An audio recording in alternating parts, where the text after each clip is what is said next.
는 12시까지 1시간 동안 진행됩니다. 저는 오늘 사회를 맡은 SBS 논설위원 박문신입니다. 오늘 토론회는 방송기자클럽 회원사인 6개 방송사 KBS, MBC, SBS, YTN, MBN, CBS를 통해서 생중계되고 있습니다. 토론회 게스트와 패널을 소개해드리겠습니다. 먼저 게스트인 윤석열 후보입니다. 네, 안녕하세요.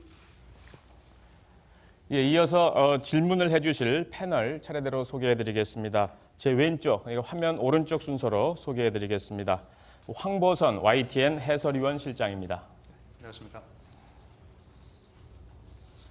예, 이어서 김재용 MBC 정치부장입니다. 네, 안녕하십니까. 예, 그 오른쪽으로 박태서 KBS 해설위원입니다. 안녕하십니까. 예, 이어서 도정혜 CBS 정치부장 나오셨습니다. 안녕하십니까. 예, 마지막으로 정창원 MBN 정치부장입니다. 안녕하십니까. 예, 토론의 첫 순서는 윤석열 후보의 기조 발언입니다. 발언 시간은 1분 30초입니다. 시작해 주시죠. 네. 존경하는 국민 여러분, 이 자리에 계신 방송기자클럽 관계자 여러분, 뜻깊은 자리에 초대해 주셔서 감사드리며 영광스럽게 생각합니다. 연말 연시에 우리가 늘 덕담으로 한 해를 보내고 새해를 맞이해야 되는데 워낙 이 나라 상황이 좋지 않아 마음이 무겁습니다. 무엇보다 정부는 국민의 생명과 안전을 최우선으로 지켜야 됩니다. 지금 코로나 확진자 수가 60만 명이 넘고 사망자 수가 5천 명을 넘고 있습니다. 제대로 된 치료도 받지 못한 채 방치되고 있습니다. 또 코로나 못지않게 걱정되는 것이 우리의 그 먹고 사는 문제입니다. 소득은 늘지 않는데 집값은 폭등하고 세금은 늘어나고 있습니다. 자영업 하시는 분들은 살려달라고 호소하고 있습니다. 청년들은 미래를 찾아달라고 아우성입니다. 바꿔야 됩니다. 사람도 경제도 사지로 내모는 이런 주먹구구식 방역에서 사람과 경제를 살리는 데이터 기반 과학 영역으로 바꿔야 됩니다. 철진한 이념에 기반한 이런 정부 주도, 부채 주도 경제가 아니라 민간 주도, 혁신 주도의 일자리 창출형 경제로 완전히 바꿔야 됩니다. 저는 정부도, 정치도, 정책도 궁극적인 목표는 국민 한 분 한 분에게 행복을 안겨드리는 것이라고 믿습니다.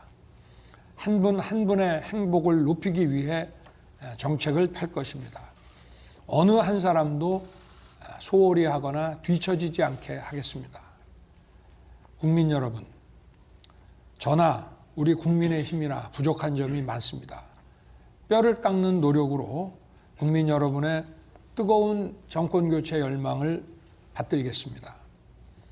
또 우리 사회에서 가장 정확한 문제의식을 지닌 중견 언론인들의 질문에 부족한 점이 있더라도 솔직하고 정직하게 말씀드리겠습니다. 고맙습니다. 예, 수고하셨습니다. 이어서 주제별 토론에 들어가도록 하겠습니다. 주제별로 패널 한 분에게 배당된 시간은 4분입니다. 4분이기 때문에 이 시간 내에 질문이 소화될 수 있게 속도감 있는 토론이 될 수 있도록 질문도 답변도 또 핵심 위주로 좀 간결하게 부탁드리겠습니다. 답변이 과도하게 길어지게 되면은 제한된 생방송 시간 때문에 사회자가 개입할 수밖에 없다는 점 양해 말씀으로 미리 전해드립니다. 우선 첫 질문 시작하겠습니다. 우선 박태서 해설위원부터 시작해 주실까요? 네, 지지율 관련해서 질문드리겠습니다. 지난달 초에 그 대선 후보 선출된 이후에 컨벤션 효과를 아주 크게 누려오셨죠. 근데 최근 들어서 보면 상대 후보와 접전 양상을 보이고 있고요. 일부 조사를 보면 오차 범위 아니긴 합니다만 이재명 후보한테 밀렸다는 그런 조사 결과도 일부 나오고 있고요. 후보께서는 선수는 전광판을 안 본다라고 말씀하셨습니다만 캠프 선대위에서는 아마 실시간으로 전광판을 보고 있을 거라고 생각이 되는데 최근의 지지율 추이에 대해서 어떻게 평가하고 계시는지. 그래서 뭐 특별한 평가는 없고요. 정기적으로 또 여의도 연구원이나 또 이 선대위 관계자들이 이런 지지율 추이와 또 그 원인에 대한 분석을 저한테 알려주고 또 이걸 좀 보완하기 위해서 어떤 방식의 그 선거운동을 해야 된다, 뭐 이런 얘기를 듣고 있고, 그저 뭐 국민 바라보고 최선을 다해서 열심히 할 뿐입니다. 네. 네. 그 토론 이슈가 최근에 지금 세게 불거지고 있죠. 어제 후보께서 그 대장동 특검을 받으면 토론에 응하겠다라고 말씀하셨고, 이재명 후보 공약 정책이 수시로 바뀌는데 토론이 별 무슨 의미가 있겠느냐라고 했습니다. 이재명 후보가 특검을 수용할지 여부, 거부하는지 여부나 공약과 정책, 말바꿈에 대해서는 아마 국민들이 평가가 따로 있을 거라고 생각이 되고요. 그런데 그동안 치러졌던 숱한 대선에서 어떤 전제 조건을 걸고서 TV 토론을 하겠다는 경우가 있었나라는 생각이 드는데, 이런 부분들이 유권자들이 알 권리랄지 후보 선택권을 침해한다라는 이런 지적들에 대해서는 어떻게 답변하시겠습니까? 뭐 몇 차례 해야 될 이런 토론, 아마 과거에도 뭐 그런 정도 토론을 했던 것 같고, 뭐 거기에는 국민들께서 또 판단하는데 참고가 되셔야 되니까 그런 토론에는 전 뭐 당연히 응해야 되고요. 또 해야 되고. 그런데 뭐 얘기하는 거 들어보니까 마치 그 국민의힘 경선처럼 이런 뭐 굉장히 많은 이런 토론을 하자고 하는 거에 대해서는 지금 과연 이 민주당 후보가 야당 후보와 어떤 국가의 비전을 놓고 이렇게 수도 없이 토론할 과연 그런 입장이 되어 있는가. 지금 그 야당에 대해서는 얼마 전에 뭐 공수처가 정치인과 언론인에 대해서, 심지어는 기자의 그 어머니에 대해서까지 이렇게 무차별하게 정치 이 공작적 이런 수사를 벌이면서도 대장동이니 백현동이니 하는 거는 사건이 배당돼도 수사를 안 하고 있지 않습니까? 그럼 안 한다는 것은 하게 될 때 비리가 드러날 수밖에 없기 때문에, 그러니까 이거는 그야말로 혐의 사실이 아니라 지금 이 검찰의 또는 이 정권의 태도를 보면 이건 확정적 범죄라는 걸 스스로 자인하는 것인데, 이런 중범죄 그 확정적 거의 뭐 다른 변명의 여지가 없는 이런 후보와 국민들 앞에서 정해진 정도의 토론이 아니고 이거를 마치 미래 비전을 얘기하는 것으로서 물타기 하려는 이런 정치 공세적 토론 제의는, 그걸 받아들인다는 것은 야당 후보로서 좀 취하기 어려운 태도이기 때문에 말씀을 드리는 것입니다. 그런데 정해진 정도의 토론이라고 말씀하셨어요. 그러면 그 2월 중순에 있는 법정 선거운동 기간에 법정 토론 이외에는 토론에 응할 계획이나 생각이 없다라고 이해하면 되겠습니까? 그러니까 그런 자신의 그 비리와 이런 것을 감추기, 정책 매일매일 그것도 바뀌는 정책으로 물타기하기 위한 그런 식의 그 태도에는 그건 받아들이기 어렵고요. 과거의 그 전례에 따라 가지고 과거에 그 뭐 양자 대결이나 뭐 삼자 대결 이렇게 됐을 때 과거 전례에 따라서 합당한 정도 수준의 토론은 그건 뭐 당연히 해야 안 되겠습니까? 예, 수고하셨습니다. 이어서 정창원 MBN 정치부장님 질문해 주시죠. 네, 저는 부인 김건희 씨와 관련된 문제를 좀 여쭤보고 싶습니다. 부인 김건희 씨가 대국민 사과에 나섰는데 윤 후보께서는 국민이 판단해야 될 문제라고 말씀을 하셨습니다. 윤 후보 개인적으로는 부인의 사과가 충분하다고 판단하시는지 궁금합니다. 또 민주당 쪽에서는 이 국민이 아닌 남편에 대한 사과가 아니었냐, 그런 식으로 비판을 하고 있는데요.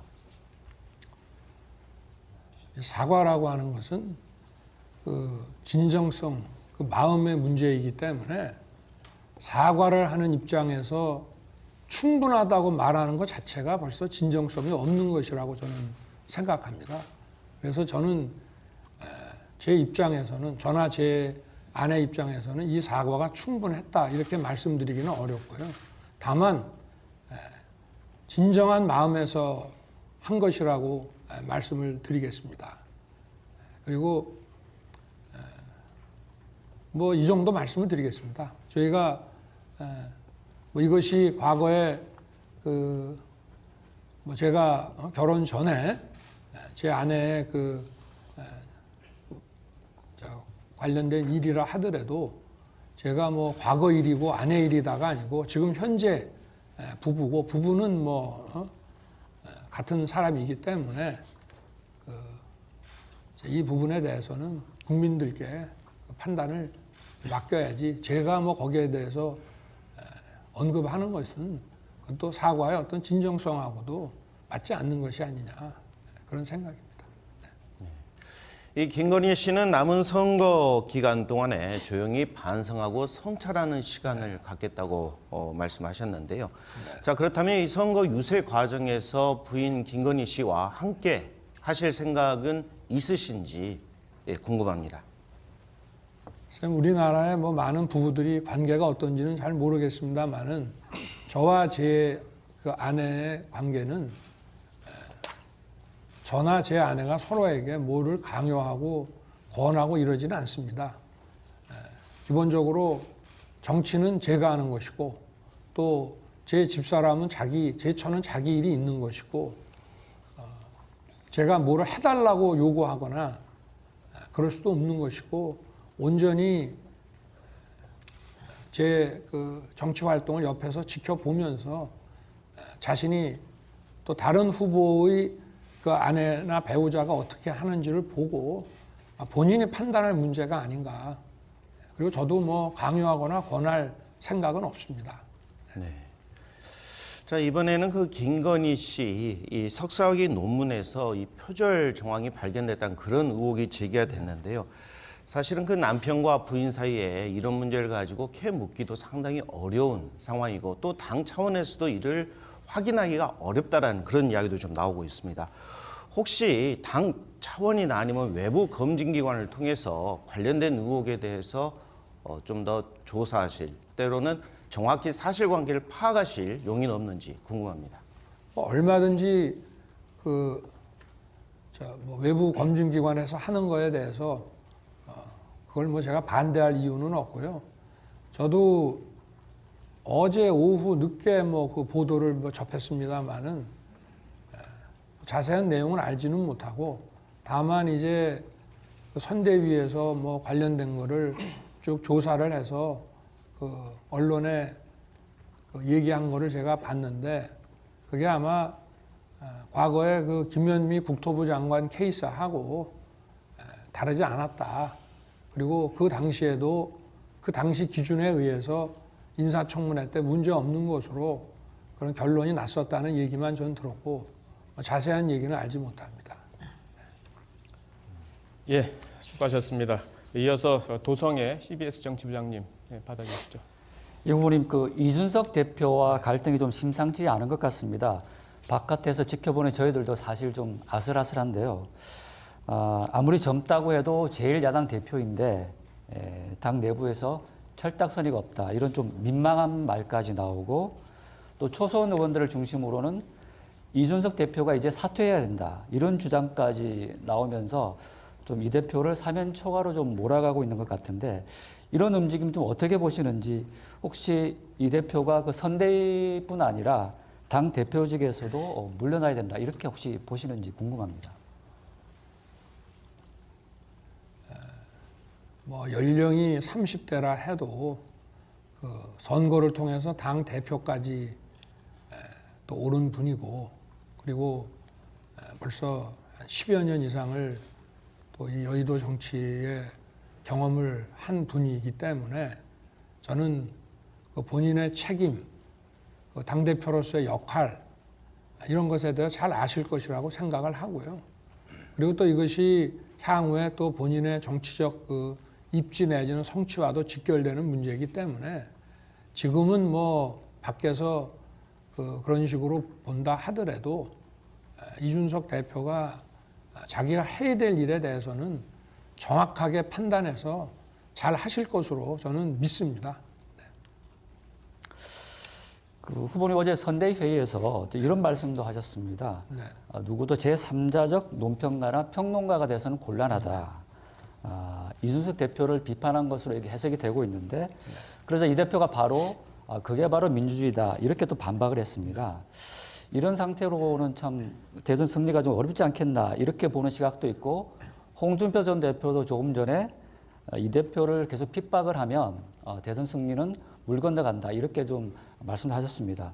이 상황 어떻게 봐야 될까요?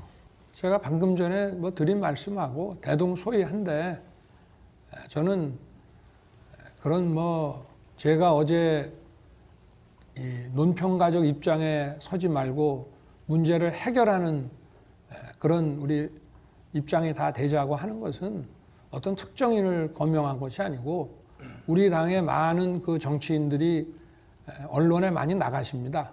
방송에도 나가시고 하는데 이게 선거가 얼마 남지 않았으니까 우리가 내부적으로 비공개로 해야 될 그렇게 하면서 서로 쓴소리하고 건의해야 될 얘기와 또 공개적으로 할 얘기를 좀 명확하게 좀 가려줬으면 하는 제 바람을 말씀드린 것이고요. 그리고 뭐 아까도 말씀드린 대로 그 이준석 대표는 제가 경험한 바로는 참 대단한 능력을 가진 분이기 때문에 자기가 해야 될 역할 잘 하실 것이라고 저는 믿습니다. 네. 끝으로 그 윤핵관 이른바 윤핵관 문제 좀 여쭤보겠는데 이준석 대표가 이제 윤핵관들이 선거를 어렵게 만들고 있다 이렇게 얘기를 하면서 갈등이 좀 깊어지기 시작했는데 혹시 윤핵관으로 좀 지목된 인사들에게 좀 자제를 요청한 적이 있으신지 좀 궁금합니다. 제가 윤핵관을 지목을 해달라고 그랬거든요. 그리고 윤핵관이 무슨 문제를 일으켰는지 그 윤핵관이 누구인지를 지목해주면 그게 합당한 지적이면은 정리를 하겠다고 했는데 그 뭐 윤핵관을 어떤 한 분은 지목을 했는데 그분은 이미 벌써 제 곁을 떠난 지가 한참 된 분이고 그 나머지는 뭐 지목을 안 하고 지목을 안 한다는 것은 어느 누구의 그 문제점에 대해서 공개적으로 거론하기 어렵다는 얘기인데 제 개인의 입장에서 말씀을 드리면 윤핵관은 없습니다. 그리고 모르겠습니다. 대통령으로서 국정을 운영하고 정치를 할 때는 비선이네 뭐 문고리네 가지고 할 수 있지만 선거운동은 절대 그렇게 못한다고 저는 생각합니다. 비선 가지고 선거운동 한다는 거는 우리 정부 수립 이래 본 적이 없습니다. 그리고 또 핵심 관계자라고 하면은 다 정치인들인데 우리가 보통 관료사회에서 뭐 또는 기업에서 어떤 입장이 좀 새 나올 때 대변인 이외의 사람을 지칭할 때는 좀 고위층은 핵심 관계자, 그렇지 않은 경우는 관계자 이렇게 하지만 각자 자기의 이름을 내걸고 활동을 하는 사람들이 얘기를 할 때는 이름이 딱딱 특정이 돼야 되는 것이고 정치권에서의 관계자라고 하는 것은 그거는 어떻게 보면 그 부정확한 그 카더라 얘기이지 그 정치권에서 무슨 관계자 운운이라고 하는 거는 절대 그 신뢰할 수 있는 그런 보도는 저는 아니라고 봅니다. 그리고 또 만약에 핵관이라고 한다면은 우리가 선거를 이기기 위해서 우리 선대위의 모든 사람들이 이 핵관이 돼야 되지 않겠나 저는 그렇게 생각합니다. 네. 예, 알겠습니다. 자, 수고하셨고요. 이어서 김재용 MBC 정치부장님 받아주시죠. 정치 관련 말씀을 여쭤보겠습니다. 그 새시대 준비위원회를 둘러싼 그 해석이 상당히 여러 가지로 많이 나오는 것 같습니다. 그러니까 우선 후보 직속이기도 하고요. 정치 개편 그 경험이 아주 많아서 창당 전문가로도 불리는 그 김한길 위원장이 이끌고 있고 그리고 참여하는 인사들을 보면 그 신재씨 대표 같은 아주 다양한 성향의 인사들이 참여하고 있기 때문에 더 눈에 띄는 것 같습니다. 선거용 조직이기도 물론 하지만 향후 정계 개편의 출발점 그러니까 씨앗이 될 수도 있는 건지 이런 걸 염두에도 두고 계신지 듣고 싶습니다. 뭐 전혀 아니고요. 제가 사실은 우리 김종인 그 박사님이나 또 김병준 그 교수님이나 이분들보다 김한길 대표는 먼저 알았습니다. 제가 2013년에 국정원 사건을 수사할 때 국정감사장이나 또 어디 상가집에서나 이렇게 만나면 격려를 많이 해주셨고, 또 2014년 재보궐선거 때도 출마를 권유하셨고 해서 제가 개인적으로 그냥 알고 있는 분인데, 제가 정치를 시작하면서 7월 초부터 우리 김종인 박사님과 또 김병준 교수님과 김한길 대표님을 세 분을 계속 만나고 조언도 구하고 이렇게 해왔습니다. 물론 김종인 그 위원장님을 제일 자주 뵙지만, 저는 그 당시에는 이런 생각을 전혀 못했고, 김한길 대표님은 어떤 그 우리 한국 정치의 어떤 흐름, 또 과거의 여러 가지 일들에 대해서 저한테 좋은 그 이런 그 뭐랄까 어떤 역사 뭐 이런 거에 대해서 많이 말씀을 해주셨고, 이분이 작가에서 출발하신 분이라 굉장히 그 문화적인 이런 감각이 있는 분이었기 때문에, 저는 이제 이번에도 그 세준위라고 해서 우리 김한길 대표님을 이제 후보 직속위원회 위원장을 이제 맡아달라고 이제 위임을 했는데, 그런 이제 아무래도 정권 교체를 위해서 국민의힘에 들어오기는 좀 꺼려지지만, 정권 교체는 동참하겠다고 하는 분들을 그 담는 그릇이 있어야 되는데, 그걸로서는 우리 김한길 대표님이 좀 적임자가 아닌가. 그것도 사실은 그 위원회의 그 어떤 규모나 성격이나 이런 부분에 대해서도 그야말로 최근에, 그러니까 제가 그 11월 5일 우리 당의 후보, 공식 후보가 되고 난 이후에 이제 어떻게 보면 굉장히 짧은 시간 내에 그 어떤 역할과 이런 것들이 결정이 된 것이고, 그런 뭐 향후 어떤 정치 구도 이런 것과는 전혀 관계가 없습니다. 그리고 지금도 물론 뭐 독자적으로도 일을 하시지만 정책이라든가 이런 것도 우리 국민의힘 선대위를 지원한다는 차원에서 예를 들면 공약도 공약지원본부라고 만드셨고요. 그래서 그런 것은 뭐 전혀 상상할 수 없는 것이고, 그렇게 보는 시각도 있겠지만, 저는 우리 김한길 대표님의 그 어떤 좀 일반 정치인하고는 좀 다른 그런 문화적인 감각, 이런 점들에 대해서 좀 많은 도움과 조언을 받고 있습니다. 연장된 질문을 좀 드리겠는데요.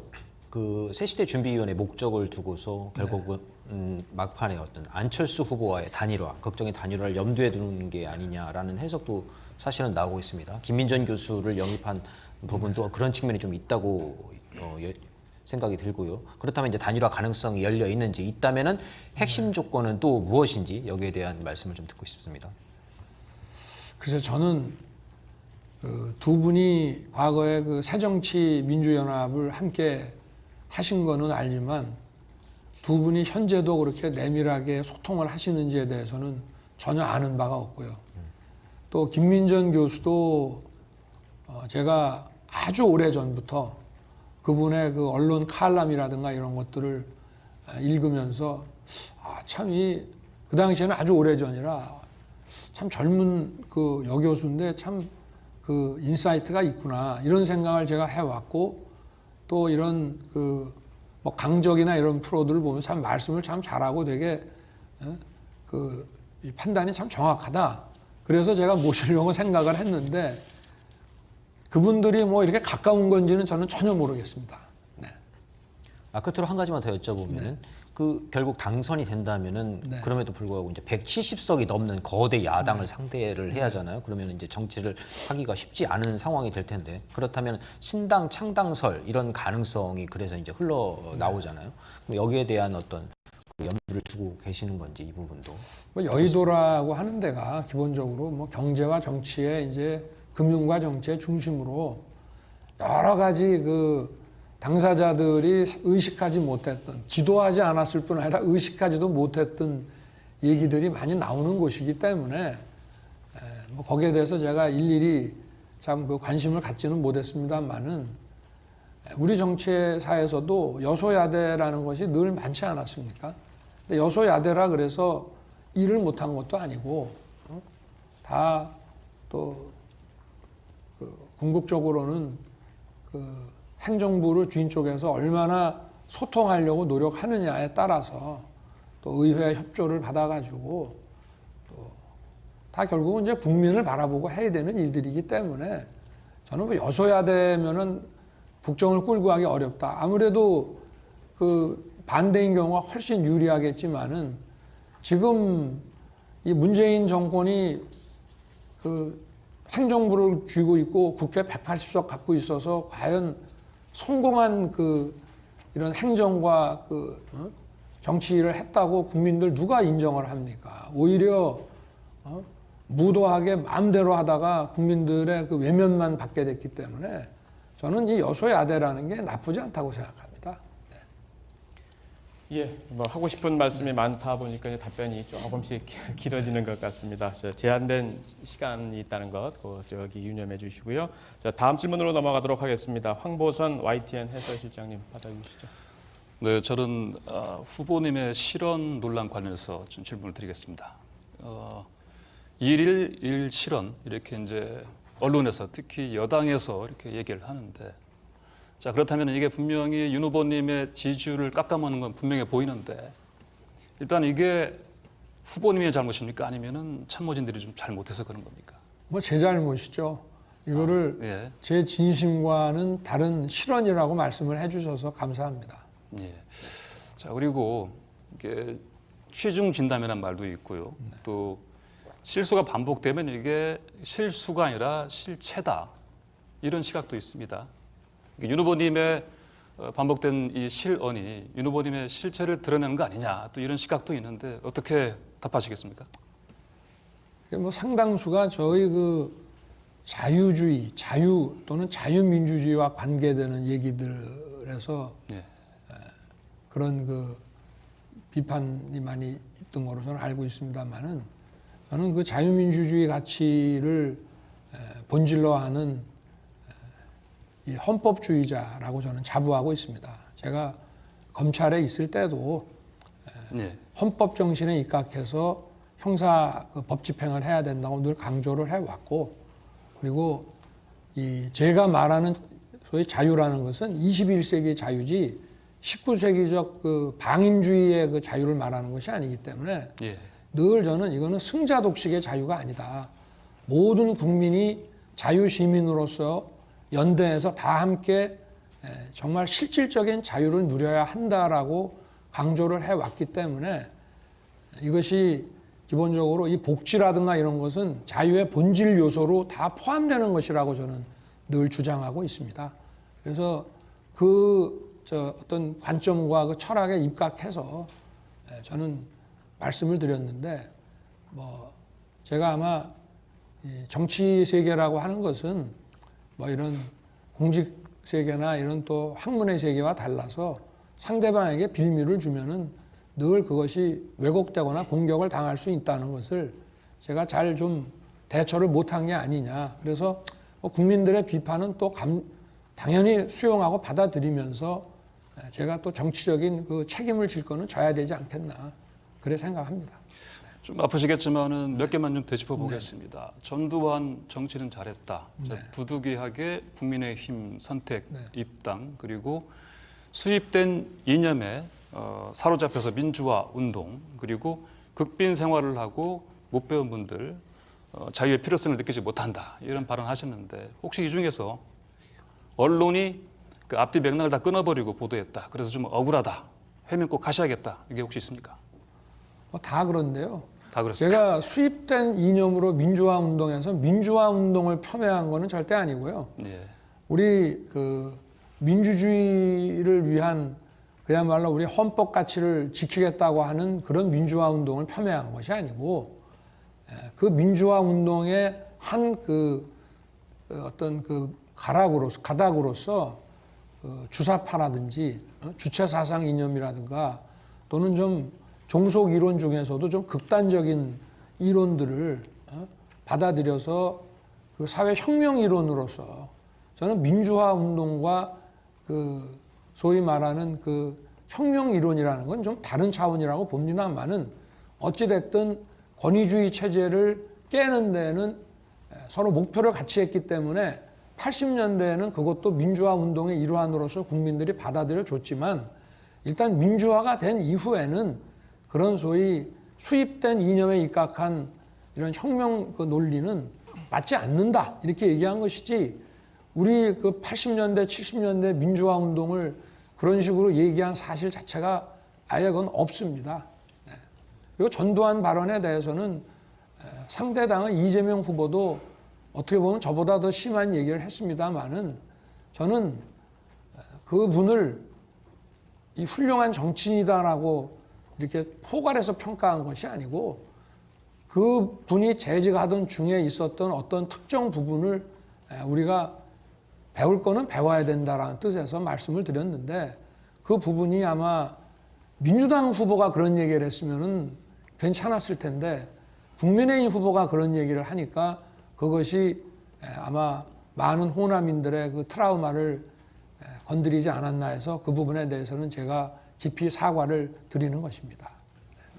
예, 알겠습니다. 그리고 정치 이슈와 관련해서 이제 제가 좀 여쭤보도록 하겠습니다. 박근혜 전 대통령이 사면됐습니다. 31일 0시에 이제 풀려날 예정인데 앞으로 뭐 상황이 유동적이고 또 변수가 많기는 합니다만은 박근혜 전 대통령을 찾아가서 만날 생각이 있으신지요?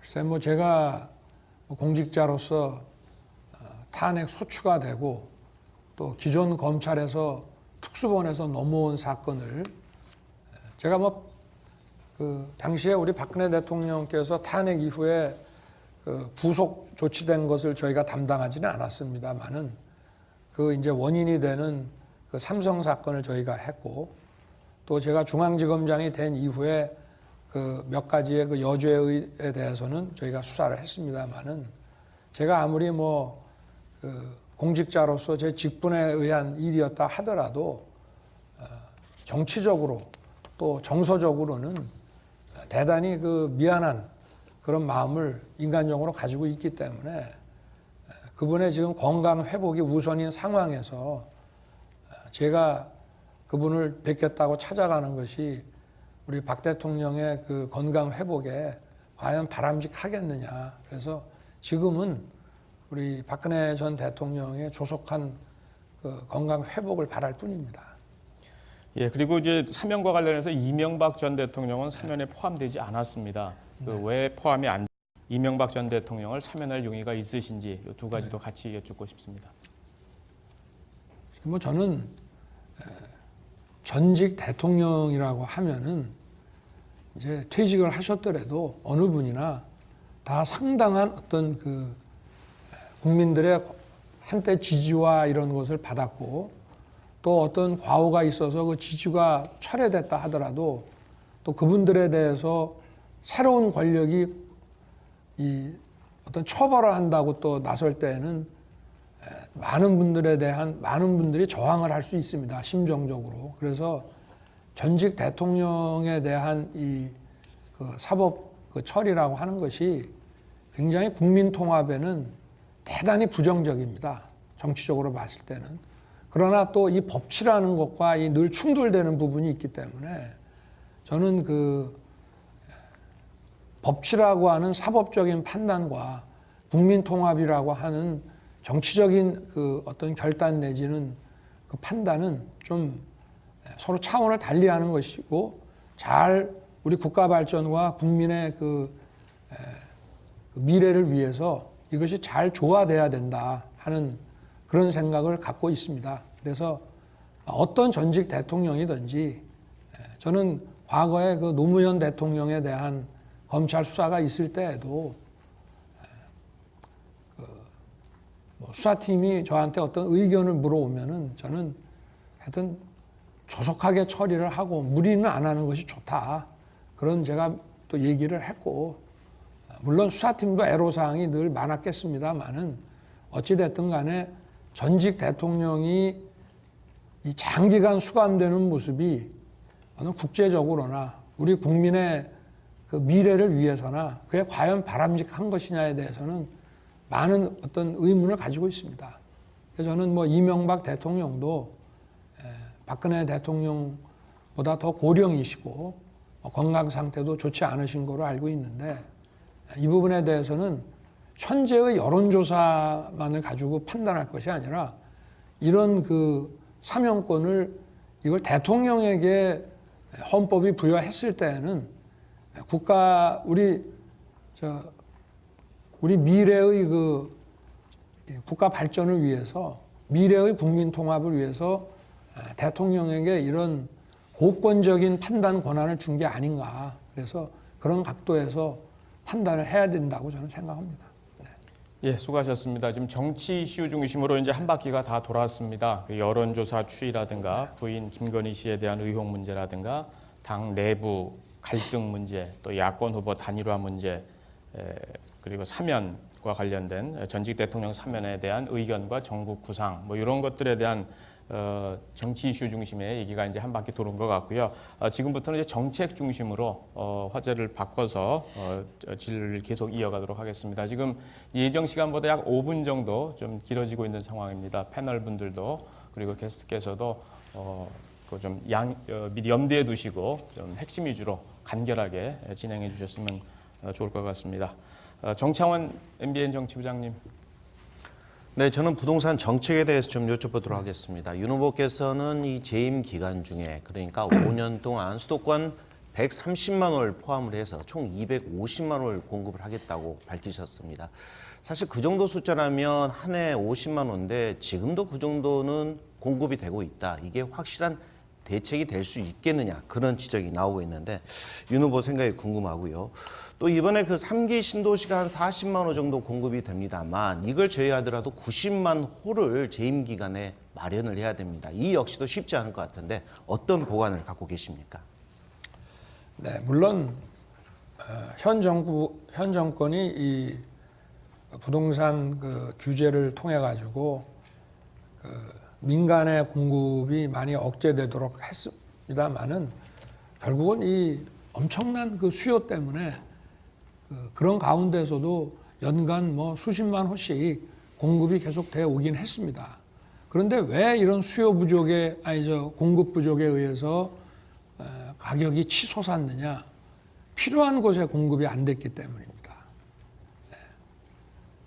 서울, 대도시 이런 필요한 곳에 과감하게 규제를 풀어서 우리가 지금 과거에 뭐 아파트 층수가 낮았지만 고층 아파트로 지금 다시 재건축이 되고 개발이 된다고 해서 그 뭐 환경이 더 나빠졌다거나 또 아파트의 그 고층 아파트들도 굉장히 살기 좋은 고급 주택으로 이렇게 바뀌어 갔는데 저는 규제를 풀어서 필요한 곳에 수요에 맞는 그런 주택들을 대단위로 공급을 해야 된다고 보고 있고요. 그래야만 그 부동산 가격을 좀 안정화시킬 수가 있고 그래서 이제 정부는 사회적 약자, 청년, 뭐 주거 이 취약 그 계층에 대한 그런 부분만 공공 개발로서 막 담당하고 나머지는 그 민간에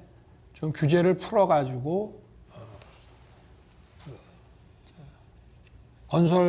신규 주택을 건설해서 시장에 공급되도록 그 유인을 하면은 이런 그 아파트 값이 막 치솟을 정도의 그 수요 공급의 그 격차를 줄일 수 있겠다. 그리고 이런 정부의 조치만으로서 그 단기간에 주택 이 시장에 그 바람직한 시그널을 줘가지고 주택 가격이 계속 치솟을 것이다.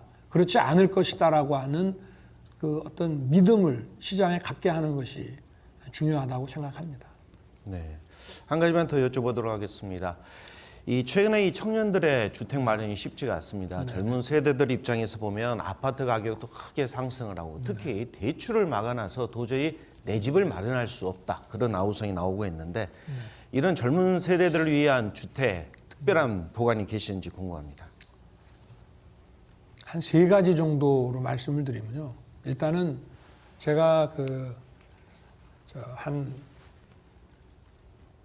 50만 호의 그러니까 연간 한 10만 호 임기 중에 그래서 청년주택 6만 호, 역세권 첫집주택 4만 호 이렇게 해가지고 일단 청년주택 6만 호를 5년간 좀 공급을 할 생각이고요. 이거는 이제 원가로 해가지고 소위 LH에서 공급하는 것보다 훨씬 싸게 그야말로 들어가는 비용 그다음에 금융 비용까지만 딱 포함한 것이기 때문에 뭐 심지어는 이제 뭐 로또 주택 아니냐라는 얘기를 들을 정도의 가격으로 이제 공급을 하는 것이 하나 있고요. 그리고 두 번째는 그 대출을 이제 좀 많이 해줘가지고 왜냐하면 청년은 앞으로 미래에 그 수익 돈을 벌 수 있는 기간이 많이 남아 있기 때문에 좀 LTV를 좀 높여도 크게 그 부동산 그 대출 채권이 부실화될 가능성이 거의 좀 적습니다. 그래서 대출을 좀 많이 해주는 방안 하나 하고 그 다음에는 이제 그 주택 시장에 적정한 주택이 공급되도록 해서 가격을 안정시키게 되면은 또한 그 집값이 치솟거나 이러질 않기 때문에 그 많은 사람들이 이제는 굳이 내가 보유하고 있는 자산을 다른 쪽으로 재테크를 하던가 해서 쓰지 이 큰 자산을 집을 내가 깔고 앉아 있는데 쓸 필요가 굳이 없지 않느냐 해서 전세나 이런 월세 같은 쪽으로 전환이 되면서 또 청년들이 집을 구할 수 있는 그런 룸이 좀 넓어지지 않겠냐. 그래서 그런 부분하고 그 다음에 이제 청년들을 위한 직장과 가까운 곳에 좀 소규모 그 원룸형 그런 임대 주택들을 좀 많이 공급을 해서 직장 가까운 곳에 일과 함께 할 수 있는 그런 주택을 좀 공급하는 거 이런 정도의 그 생각을 지금 현재 하고 있습니다. 예, 수고하셨습니다. 박태석 KBS 해설위원님 질문 이어가 주시죠. 네, 그 청와대 운영 계획 질문 드려보겠습니다. 당선되시면 제2부속실 폐지하겠다라고 말씀하셨습니다. 이게 청와대 군사를 빼기 차원으로 아마 말씀하신 것 같은데, 근데 이제 정치권 안팎에서 받아들이기로는 이건 배우자 문제에 대한 대응이 아닌가 뭐 이런 해석들이 유력한 것 같습니다. 근데 대통령 배우자라는 그 자리가 외교 등에서 어쨌든 대통령 부인의 역할이라는 측면에서 무게감이 적지 않은데 또 경호랄지 뭐 일정이랄지 이런 조직을 담당하는 그걸 아예 안 둔다는 게 현실적으로 가능한지 답변이 가능할까요? 뭐 이거는 제 그 처에 대한 얘기가 나오기 전부터도 과거에 그 청와대 근무 경험이 많은 저희 선대위 관계자들하고 이미 얘기를 했던 것이고요. 그리고 그럴 필요가 이제 없다. 그 영부인이라는 호칭도 과하고 선진국 지금 제가 그 민정수석실 폐지부터 시작해서 청와대 개혁을 지난 여름부터 언급을 해왔는데 그 일련의 과정 중에 하나로 보시면 될 것 같습니다. 그리고 과거 뭐 저는 근무를 못 해봤습니다만은 청와대에서 고위직으로 근무를 하셨던 분들한테도 제가 들어보니까 비서실의 그 지원 정도면은 충분하다.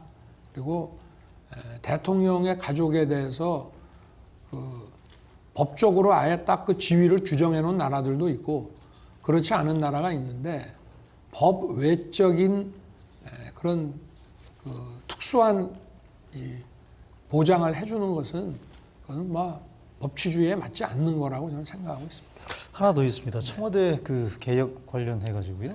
언론 인터뷰에서 보니까 민정수석실을 폐지하겠다라고 말씀하셨어요. 이게 그 현재 제왕적 대통령제의 폐단을 잘 보여주는 그런 곳이기 때문에 민정수석을 폐지하겠다고 말씀하셨는데 현재 장모께서 재판받고 뭐 가족 등이 지금 수사 중인 상황에서 이게 지금 측근 비리를 그동안 담당해 왔던 민정수석실을 폐지하겠다는 그런 공약이 이게 액면 그대로 받아들여질 거라고 생각하십니까? 어떻습니까?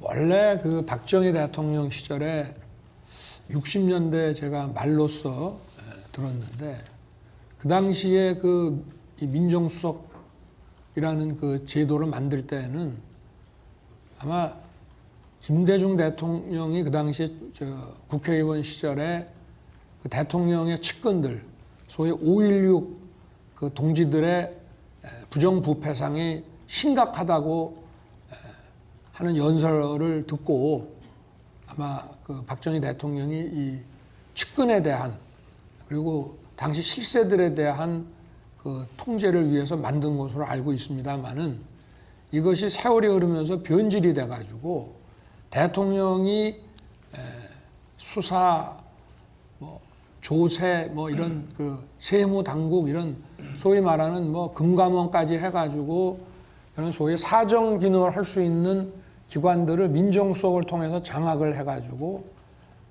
자신의 그 정치적인 반대 그 세력을 이걸로써 좀 합법을 위장해서 통제하는 경우가 비일비재했기 때문에 이 민정수석이 원래는 청와대부터 단속을 해야 되는데 그 본연의 기능에서 완전히 벗어났습니다. 그래서 저는 민정수석이 이런 식으로 운영되는 것은 검찰 수사는 검찰에 맡기고 경찰 수사는 경찰에 맡기고 또 국세청이나 금감원은 그 지휘 계통에 따라서 하게 일을 놔두고 이제 대통령실과 뭐 가족 또 우리 내각 이런데 그 각종의 그 업무나 일 처리가 합법적으로 될 수 있도록 사실 미국 백악관에는 법률가들이 많습니다.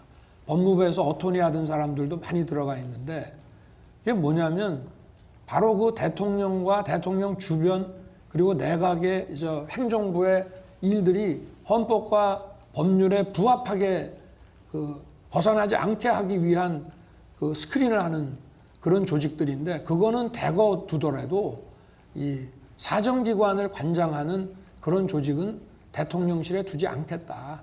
대통령은 법을 지키면서 국가의 어떤 정책을 주도하는 데지 누구를 사정의 중심이 되는 것은 저는 맞지 않다고 생각합니다. 네. 예, 수고하셨습니다. 굉장히 시간이 지금 많이 걱정이 되는 그런 상황인데요. 황보선 YTN 해설실장님 이어받아 주시죠. 자, 이번에 저는 정년 관련 질문을 좀 드리겠습니다. 우리나라 고령화 속도가 OECD 회원국 중에서 제일 높습니다. 그리고 합계 출산율이 0.81입니다. 세계에서 제일 낮습니다. 특히 서울은 0.61입니다. 자, 그러면 이 생산 가능 인구가 분명히 급속히 줄어들 것입니다. 그래서 이런 상황 때문에 정년 연장해야 한다. 이런 목소리가 높아지고 있습니다. 여기에 대한 생각 좀 여쭙고 싶습니다. 지금 뭐 정년에 도래한 분들도 굉장히 건강하고 또 일할 수 있는 역량을 가지신 분들이 뭐 거의 대부분이고 그래서 일본을 비롯해 가지고 이런 실제로 이런 정년이 연장되는 경우들이 많이 있습니다. 그런데 이거를 이제 일자리는 지금 우리 경제 성장이 저성장 기조에 완전히 빠져 있고 실질 성장률은 제가 볼 때 일반 기업은 0%라고 봐야 되는데 이게 그 일자리가 새로 나오질 않기 때문에 이 정년의 연장이라는 것이 결국은 또 청년의 일자리하고 트레이드 오프 관계에 있을 수밖에 없습니다. 그래서 이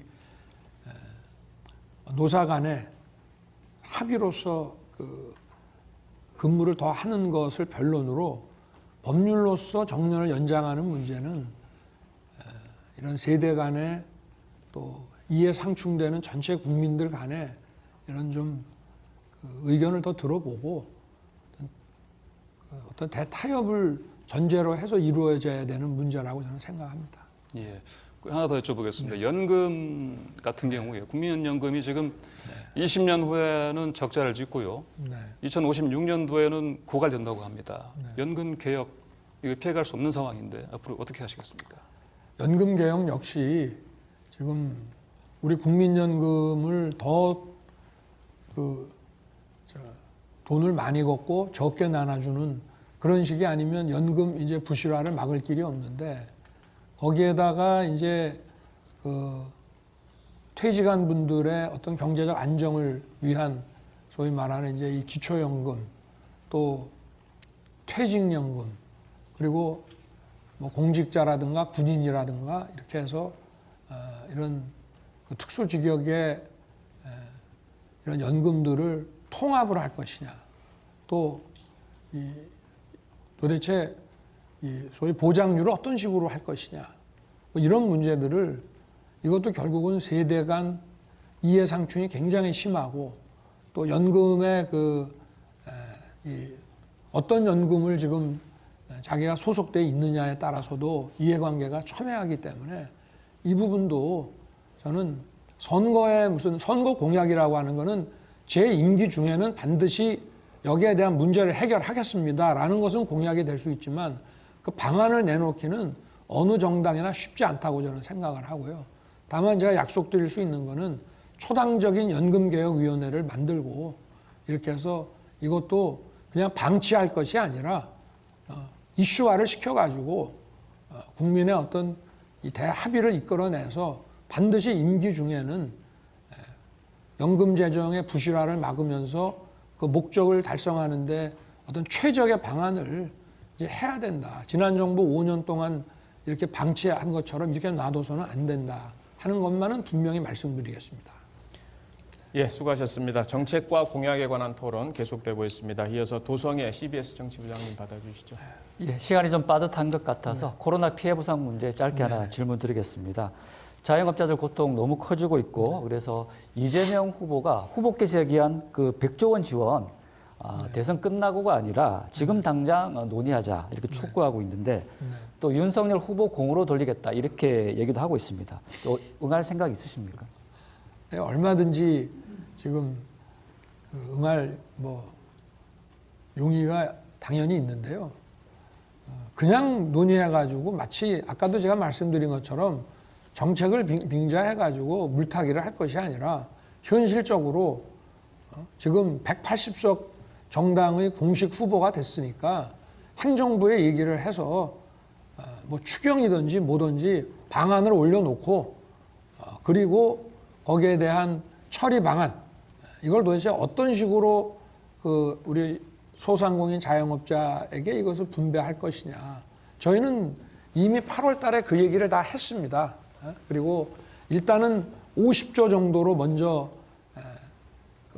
지출 구조 조정을 통해서 조성을 해가지고 이거를 지수화 등급화하고 이거를 분배해주는 그 알고리즘을 개발을 해가지고 합당하게 그 어떤 피해 정도에 상응하게 이 재정을 이렇게 분배를 해줘야 되는 거 아니냐. 그런데 지금 이 정부는 코로나 방역부터 의료적인 대처나 또는 이런 소상공인 자영업자 그 피해자에 대한 지원 문제도 아무런 데이터 기반 없이 어떤 과학적 알고리즘 만들어 놓지도 않고 그냥 돈을 100만 원씩 나눠준다 이런 식으로 하고 이걸 마치 선거용으로 지금 그냥 써먹기만 하려고 하는데 그래가지고 국민들이 요새 우리나라 국민들이 얼마나 정말 현명한데 통하지도 않거니와 그런 정치쇼에 저희가 야당이 그걸 동원될 이유가 있겠습니까? 구체적인 내용을 가지고 오라 이거죠. 네. 예, 수고하셨습니다. 이어서 마지막 질문이 될 것 같습니다. 김재영 MBC 정치부장님 계속 이어가 주시죠. 네, 저는 남북 관계 짧게 여쭤보겠습니다. 다 아시는 것처럼 남북 문제, 북미 문제 두 대화가 이제 전부 답보 상태죠. 3년째. 만약에 집권을 하신다면은 제일 어떤 일부터 추진하실 것인지, 그리고 만약에 이러한 제2 일을 추진에도 불구하고 북한이 쉽게 대화에 응하지 않을 경우에는 그 상황을 돌파할 수 있는 어떤 보관이 있으신지 이거를 여쭤보고 싶습니다. 네.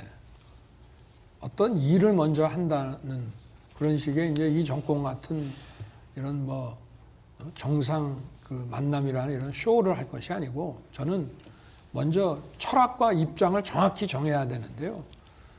중간자가 아니고 저희는 북미 관계의 중간자가 아니라 북한 비핵화와 이 남북 관계를 정상화해서 지속 가능한 항구적인 평화 체제를 만들어가야 될 우리는 당사자입니다.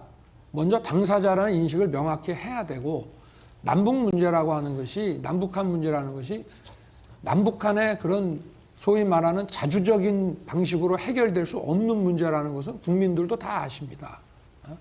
이거는 국제 관계를 통해서 해결이 돼야 될 문제이고, 그리고 가장 중요한 당사자라면 당사자, 이 관여자가 될 수 있는 데가 바로 미국이고요. 그리고 중국, 일본, 러시아, 그리고 우리나라의 외교가 이렇게 대북, 대중 이런 거로 편중될 것이 아니고 어떤 그 원칙을 가지고 예측 가능한 원칙을 가지고 국제사회의 다양한 뭐 이런 기후변화라든지 이런 다양한 이런 이슈들에 저희들이 정말 원활하게 어떤 외교적인 활동을 통해서 그런 외교적 자산을 축적을 했을 때 이 남북 관계에도 풀리는 것이지 그거를 어떤 정치적인 어떤 쇼를 통해서 해결이 절대 안 되는 것입니다.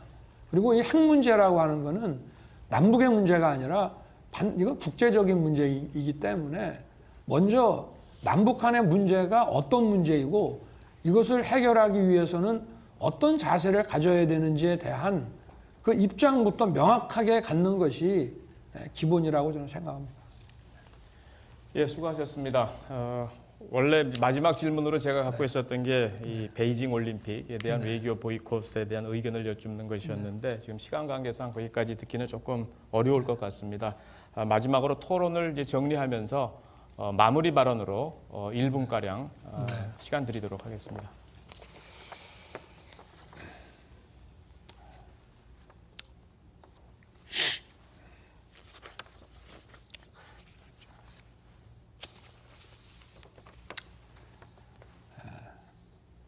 토론을 시청해 주신 국민 여러분과 함께해 주신 우리 중견 언론인 여러분께 깊이 감사드립니다.